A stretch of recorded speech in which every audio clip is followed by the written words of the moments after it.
It's playing faster, more possessions. Is that good for this particular roster? And did you sort of know that, early on this summer that was the way it was going to go? Well, there's never a definitive plan that you would put a period behind what you want to do in the summer. And as we were progressing, we don't have a guy like a Josh Carlton, who's probably been our best low post option. Throw it into Big Josh or um, J1 last year. Javier improved in that area too. Uh, that's Chris isn't a low post scorer. Um, doesn't mean he can't get a basket down there occasionally, but he's not the definition of a low post guy. Jojo, didn't have a summer, and he's still, um, I think, improving. You don't make any judgments, or at least I don't, on what he's done up to this point. I mean, he's having his best practices. Um, he had some of his best practices leading up to the Arkansas game. Um, so, but with the guards that we had, and um, watching Kingston, Milos, Emmanuel, Mercy, Isaiah, Cordell, all those guys over the summer, I thought that we had a chance to be able to um, play with more possessions, but you know, playing more possessions doesn't mean anything to me. Doesn't mean you're going to win. We've been winning where we've played. I mean, there's a lot of people that would like to have our success or how we've won. So um, as long as we win, I don't care how we play. Thank you, Chris. We'll go to Ryan Monso from GoCougs.com. Ryan, please go ahead. Hey, Coach, can you walk me through the team schedule since the Arkansas game? And then when will they return and practice again? Um, we'll be back Sunday evening. Um, we have a coaches meeting at 4, film session at 6, and then we'll practice 26th, 27th, 28th the day before, play 29th. Was your team, are y'all going to the Texas Bowl as a team? No. Okay. Thank you. Thank you, Ryan. Here. We'll go to Chris Gardner, please, with Houston Round Ball Review. Chris, please go ahead, sir. Merry Christmas to you, Coach. Merry Christmas, Chris. Thank you. Just how special is it for you as a grandparent to be able to spend Christmas with your family and grandkids this season? The best. That's so we have these traditions. Like on the 23rd, that was yesterday. So the 23rd day's 24th. So the night of the 23rd, Maisie and Kylan spend the night with Papa and Gigi. Um, of course, spending the night means they come over about 3 in the afternoon, and we do our thing. Maisie doesn't want me to read her a book. She and Kylan like for me to tell them a story. So I tell them stories. They go to sleep. They wake up. Usually they wake up and come try to rustle me out of bed at 6 o'clock. But they were really tired. They went to bed fast on the 23rd, so they didn't get up to about 8 o'clock. And Karen and I had already been up for a while. She's wrapping gifts and doing all her stuff. But then yesterday, it would have been the 22nd, wouldn't it? Yeah, the night of the 22nd, the night of the 23rd, they go to Santa Land. I think that's close to College Station, is what I understand. And then today's Christmas Eve, and they'll be over at the house this afternoon, and they'll open their gifts and presents. And Santa Claus's helper brings gifts to them tonight. Then tomorrow, Big Santa shows up, and they have the real deal at their house. So I love all that. I love uh, that you get a chance to see their joy and thrills, and we get to capture it with pictures and movies, and stay with us for a lifetime. Thank you, Chris. We'll go back to Chris Baldwin, please. Go ahead, Chris. Kelvin, Isaiah, that burst in the first half for you guys in the Arkansas game. Has he been showing that in practice, and how have you sort of seen him, come along? Obviously, he had, injury thing to get through, and where do you see him at right now? Yeah, the three guys that were um, severely behind all through October was Khalifa, Isaiah, and Jojo.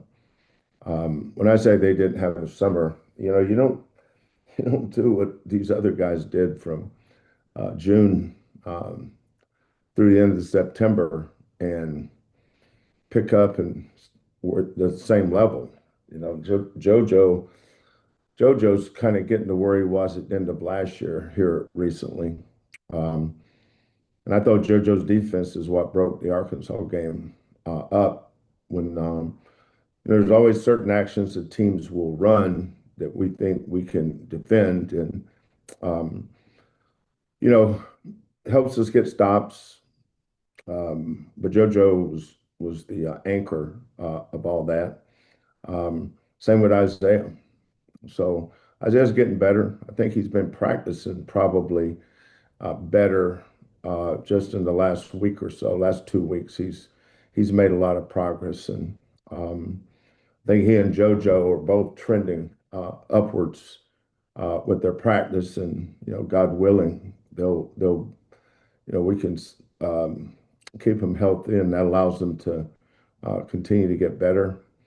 Uh, Confidence in their teammates and vice versa, coaches, and the things that we like to do, or at least try to do. So um, I'm excited about where Isaiah can be as he continues on this journey.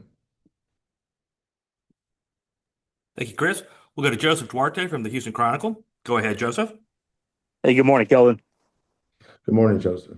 Kelvin, any update on kind of how you want to proceed with Khalifa wrapping up non-conference here, going into Big 12 play and his recovery?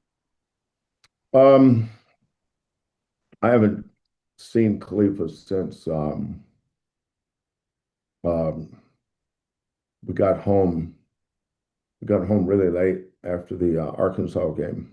Some of our guys flew from Newark home. Some of them came back with us. So we were kind of scattered after that game. But I talked to John, and biggest thing is just healing and seeing where he's at. I hadn't talked to John last 2 days. There's nothing to talk about. You know, I'll see John tomorrow afternoon, and I'll see Khalifa tomorrow evening, and we'll see where he's at and go from there. Thank you, Joseph. We'll go to Chancellor Johnson, please. Chancellor, please go ahead.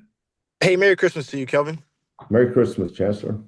Last year you had the great quote that the Big 12 is certainly not a toy poodle league, and with the success it had this year, it looks like it's gotten even tougher. From what you have been able to gather, what stands out about the successes had during non-conference play as a conference, and what do you think is maybe different this year from what you noticed for compared to last? Well, I can't speak for everybody because I haven't seen everybody play. Um, I've seen Arizona some. Um, I'm not sure I've seen any of our teams play. I mean, Tech had the great win against Duke, but I didn't see any of that. Um, um, I saw Arizona play early against somebody. I don't even remember who it was. I think we were playing the day that Illinois, I'm sorry, Purdue played Iowa State. But just looking at it from afar, no different than what you're looking at. Um, you know that Arizona, Iowa State, BYU. I did see Kansas play North Carolina State. I did see that a lot of that game, and it looks, you know, typical, traditional, tough, well-coached Kansas team to me. But a lot of these teams, I just haven't seen them. I just read what everybody else reads. So um, Arizona, Iowa State, are they ranked 1 and 2? Is that right? No, Michigan's in there, right? Um, Yeah, Iowa State should be number three. Arizona, Michigan, Arizona, Iowa State. yeah, yeah. So where's BYU ranked? They are behind you guys. I believe like 10. 12-ish. Yeah. Yeah, yeah. I mean, I don't really pay much attention to the rankings. Um, if you offered me big money, I couldn't tell you who the top 10 teams are because number one, I don't really care, and two, it doesn't really matter. Um, I just know we have a game coming up, um, 29th. What is that, Monday? And then we start conference play, and then changes every day. I remember one year we were ranked number one. Pretty sure we've been ranked number one more than once. But I just said, we're all temporary. We're just holding it till somebody beats us, and we'll move down, and somebody will move up, and somebody's going to beat them, and they'll move down, and somebody moves up. That's why I don't pay a lot of attention to polls. Thank you, Chancellor. We'll go back to Chris Baldwin, please. Chris, please go ahead. Kelvin, you mentioned Jojo's defense in that Arkansas game. How does everyone, sees the blocks and things like that, but how does he affect the, other team that maybe isn't as apparent to, the average fan? Yeah, just his activity. Sometimes that can be misconstrued as a foul, but I'm not going to tell Joe not to be active. You know, uh, Joe's Joe's um, his wingspan and his reach, his um, his length on the ball with deflections, um, steals, knocking the ball loose. He knocked the ball loose the other day, and I think he picked it up and threw it ahead to Kingston. I've been watching that for 3 years, so he's one of one when it comes to that stuff. I mean, you take him out, you notice your defense isn't near as good at the point of attack. Um, so you know, Jojo was, I think, the Lefty Driesell Defensive Player of the Year last year. That wasn't a popularity vote. We'll go back to Joseph Duarte, please. Joseph, go ahead. Kelvin, not just in the Big 12, but nationally, do you ever remember a year where there were so many impact type freshmen that are being talked about and doing so well on the court? I can't remember a year, Joseph. Um, I'm sure there's, I'm sure there's been years, but um, back when there might have been years where there are better players. Nobody just talked about it because we didn't have as many forums or platforms for people to offer opinions and drown you with information sometime. So um, we probably have just nobody talked about it like you do now. We've got so much machinery in place to read about what people say.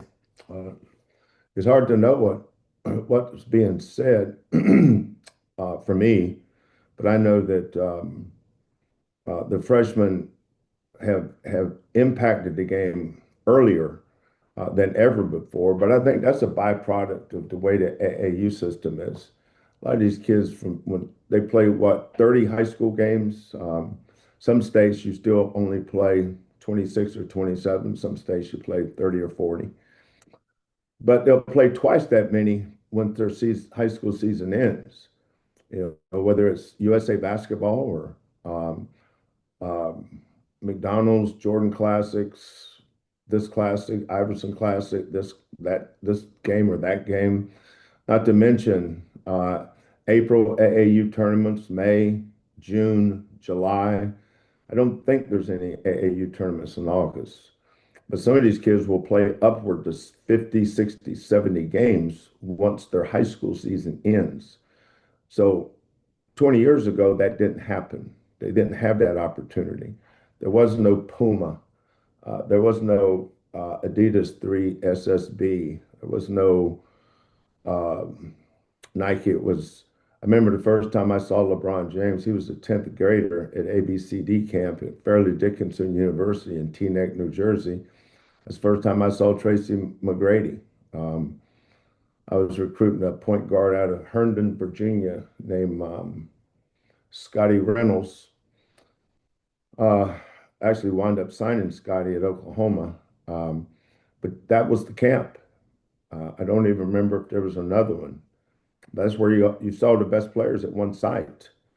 And so I don't know how many games they would play that summer, but now experience, flying from place to place and planes and staying in hotels and being on the road constantly prepares them for college basketball. Whereas, 15, 20, 30 years ago, a lot of these kids, first time they flew on a plane was when they went on a college basketball game. So the game has changed. So when you say, do you remember? There's nothing to remember because it wasn't documented like it is now. There very well could be. There could be 3 or 4 years where we had better freshmen than we have now. It's just you wouldn't know it because nobody talked about it. Now, today, um, somebody gets on the subject and, we paint all the walls with it and it's all you hear about. But I have seen DeBatsa play. I saw him play when he was 15, 16 years old. He was elite then. I've been watching uh, Peterson. He played. I remember watching Ikenna Alozie play in a tournament in Rock Hill, South Carolina, and the best player I saw that day was Darren Peterson. He played on a team out of Ohio, and his AAU coach was Sam Mack, who used to play and head coach in the NBA. So all these kids are taking advantage of the opportunity they have today, and we have so much media coverage. These kids, you almost get drowned out with it. We will go to ESPN TV analyst Galen Robinson Jr. for our next question. Galen, please go ahead with your question for Coach Sampson. Good morning, Coach.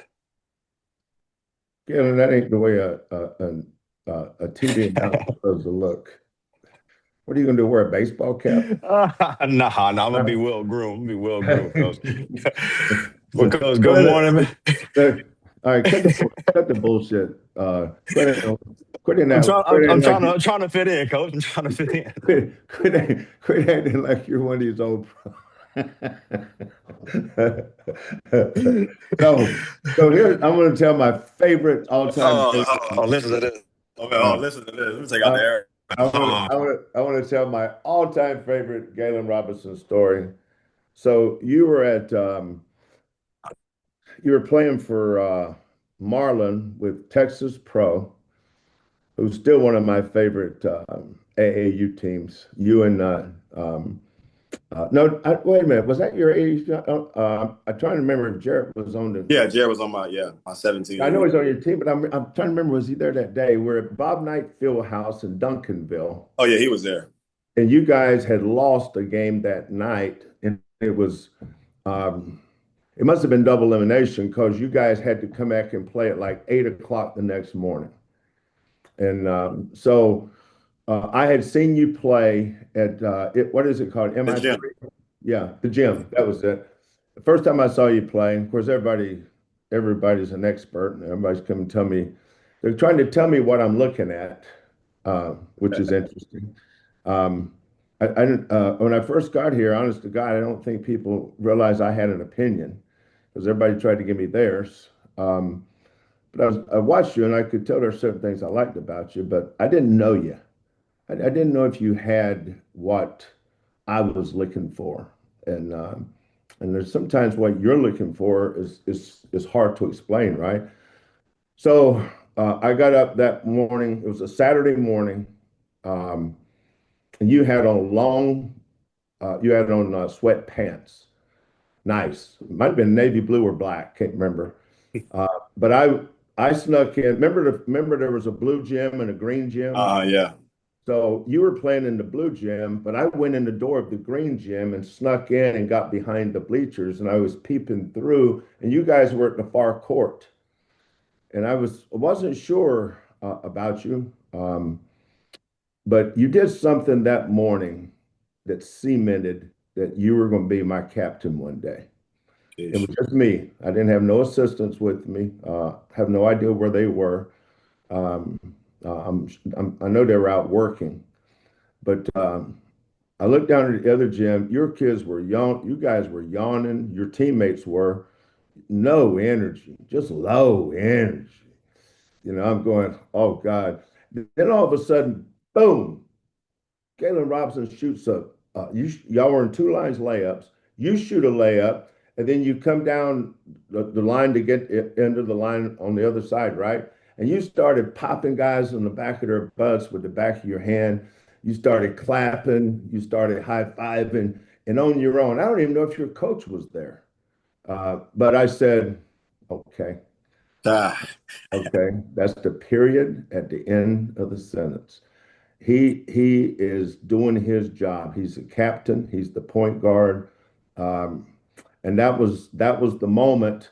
So when I heard the other day that you were going to be doing the announcing, I said, "What a unbelievable opportunity for Galen."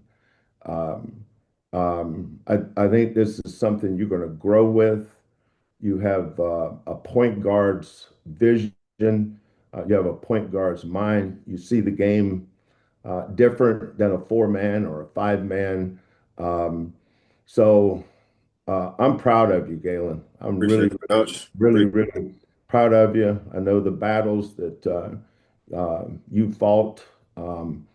You gave it your best shot. Now it's over. You move on. I talked to you guys about how quickly that would come. Thanks. And now that you're here, sometimes I listen to the volume. Like I have no idea what was being said in the Arkansas game because I just saw our copy. I usually watch it with no volume on or no audio. But I'm gonna listen to this one. I'm gonna listen to this one, and this may be the first time I call an announcer and give him a grade. But I Appreciate got that, a, Coach. I got a feeling you're gonna knock it out of the park, my man. Me too, man. Me too. Me too. Because I just wanted to ask you. So I might know the answer to this. I just want to see who Okay. we're gonna see. So when you look back at the rebuild at Houston, what decision at the time felt risky, but ended up kind of defining the program, like getting the program going in the right way, right direction? Deciding to stay here after those first 2 days because I could not comprehend how bad it was.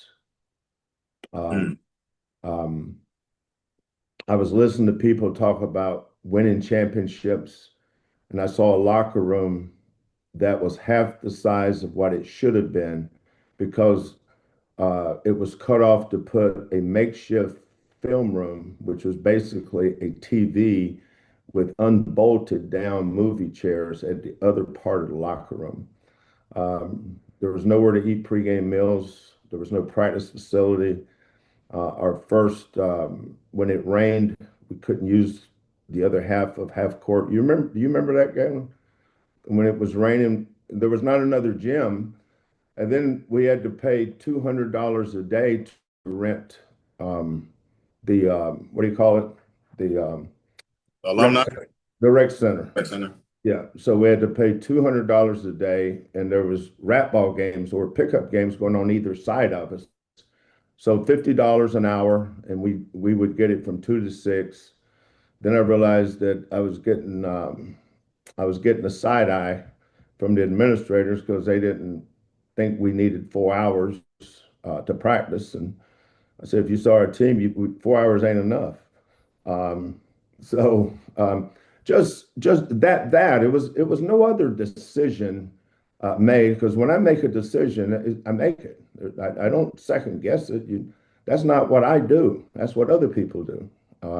But I think the biggest decision was just acknowledging the depths of which the program was, and staying with it, and not giving into it, but drawing a line in the sand to all the no's. And this is the way we do it here, not paying attention to any of that stuff, um, just just mowing things down as we went. And it was a process, but we did it the right way, and we did it brick by brick.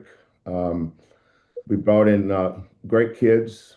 I had a great staff, and that first year, I was telling somebody a couple of weeks ago, had we had the transfer portal and the Ivy Lewis Center, would have been really good our first year probably. But we didn't have a transfer portal. We didn't have Guy B. We didn't have anything really. We brought kids on campus to recruit. You know what it's like. I mean, you should tell that story. When I brought you on campus to recruit, I had an office that had a couch that separated my desk and the whiteboard, and I'd sit guys on that couch with the whiteboard and sell them on a vision that they could not see. And a lot of them wasn't interested because they had been told a lot of it was the local coaches talking about how bad U of H was. We had to overcome. I'd get AAU coaches calling me saying, "I got somebody can help you," and I'd go to the game. He didn't even start. And I said, "Really? You think that badly of us? That kid can play for us?" That's crazy. Yeah, but all that stuff. That was the biggest decision. There was no personnel decisions. There was no scheduling. It was just acknowledging the depths of where we were and establishing that this is how we're going to do it, and staying on course. There was a lot of disappointments. There was a lot of no's. There was a lot of not understanding. But you just kind of slowly but surely keep moving. And um, you know, uh, signing you was a big deal at the time because you made it cool to come to Houston. You made it cool for the other kids. Hey, you were really popular, Galen. You were looked up to by a lot of the kids that came behind you because you were the starting point guard at Westbury Christian. You were on one of the top AAU teams. You had the personality, you had the magnetism, you were a draw, and the fact that you were a great human being that cared about winning and could be a captain, made it important to sign you, because you gave all those kids that came behind you permission to come to University of Houston. And then, getting guys like Rob Gray and Corey and Dot, and we just started plugging guys in and got them to believe in something that was bigger than themselves, and we just kind of took off. Thank you, Galen. We got time for a couple more questions before I get you with the TV crew, Coach. We'll go back to Chancellor Johnson, please. Chancellor, go ahead. There we go. Hey, Kelvin, as with this Christmas break, I know there's a little bit extra time for reflection. I'm just curious, with this unique group that you have, what's been your favorite part about coaching this group in particular so far this season? I have not reflected 1 second about this group. That's when the season's over, brother. I love it, Chancellor, when you ask questions based on the way you look at things and assume that I do too. So you lost me when you said now that we have a break and we have a chance to reflect. Are you assuming that I'm reflecting with you? No, I just figured you would have some reflections But, on, your but team. wait a That's minute. all. Stop with that figured. What do you mean by figured? So do you not have a favorite thing about this group? I hadn't thought about it. We Fair enough. try to get. Fair I enough. tell you what we need to get better at. I can tell you what we need to get better at. Um, um, I can tell you things we're going to work on, but I don't reflect or figure out what I'm reflecting on until the season's over, Hoss. But that was a good try to Chancellor. We'll do it again next week. Not next week when the season's over. There ain't no reflecting during the season. Thank you, Chancellor. We'll go to Andy Yanez, please. Andy, please go ahead, sir. Merry Christmas, Coach. Can you talk about Cedric Lott's development and how you've seen him grown in his time with the program Oh here at man, U of H? yeah. Merry Christmas to you too, Andy. Man, he's come a long way. Um, said said was said was never going to be. Um, I never saw when I recruited him. I never thought he could ever be a starting five. But you've got to have bigs on your team that you can develop. Um, Guys that in practice every day, they're going to be going against your first team guys. Uh, and in the background, you notice their development. I pull Seth aside probably once a week since he's been here to tell him how proud I am of him and um, how much I appreciate his courage, his attitude, his toughness, because a lot of his work doesn't um, get recognized during the games. You know, most people's knowledge of basketball is to tell you what's wrong with you or whether the guy can play or not, and that's it. They don't know anything about the person. They're just looking at whether it's black or white, and that's not the way coaches look at kids. They look at their improvement. They look at their attitude. They look at their acceptance of who they are. Well, are they willing to come in here every day and go through all the stuff that they're going to have to go through?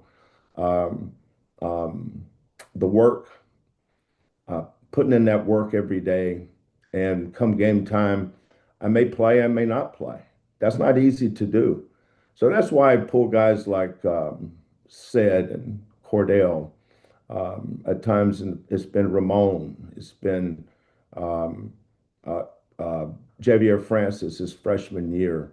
They need feedback. They need to know that you love them as much as you love the other guys. Because without them, our team would not be where it is because of how they go hard in practice. Um, Sid lays wood on JoJo in practice every day. Um, he is physical. He's tough. Is he skilled? No, he's not highly skilled. He's much better than he was. Not everybody has the same ceiling. Don't ever get caught saying, "Well, I thought he was going to be better than this." Based on what? He's exactly what we thought we were going to get. He's exactly what I want too. Um, he comes in every day. Um, he works 9 o'clock every morning. He's down with his position group working. And that allows him to go into a game like Saturday.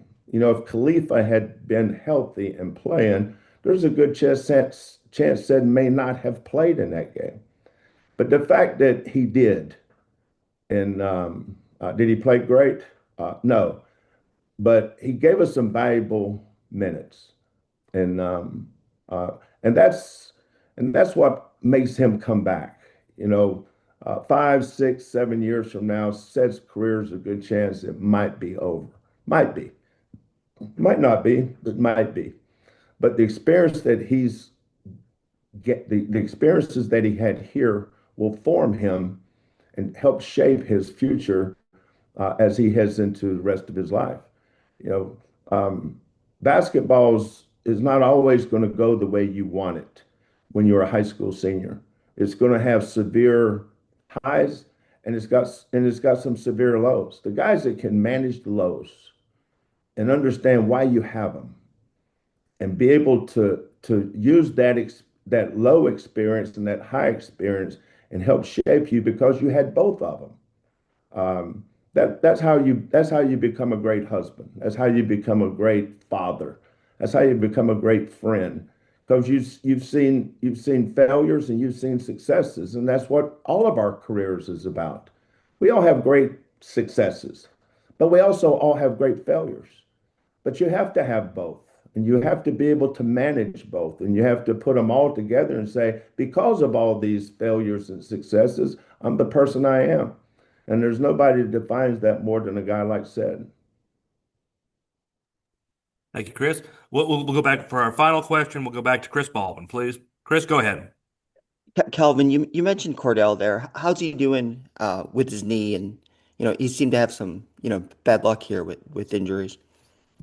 Yeah, I know he's got a lot of swelling, and once the swelling goes down, they're going to decide whether they put a scope in it. But I'm just giving you secondhand information, man. Our trainers and doctors can tell you a lot better than I can. But that's why he's not playing and practicing for sure.